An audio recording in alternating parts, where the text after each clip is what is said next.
Oltinsoy tumani hokimligi matbuot xizmati.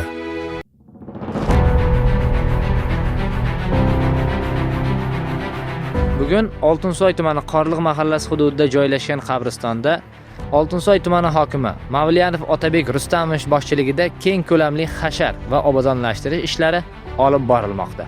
Ushbu xayrli tadbirda davlat tashkilot xodimlari, mahalla faollari, nuroniylar va keng jamoatchilik vakillari faol ishtirok etmoqda.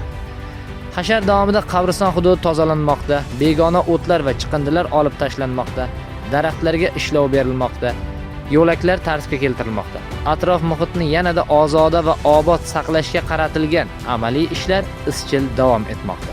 Bunday ezgu tashabbuslar muqaddas qadamjolarni munosib holatda saqlashga, ekologik madaniyatni yuksaltirishga hamda aholi orasida hamjihatlik va birdamlikni mustahkamlashga xizmat qiladi.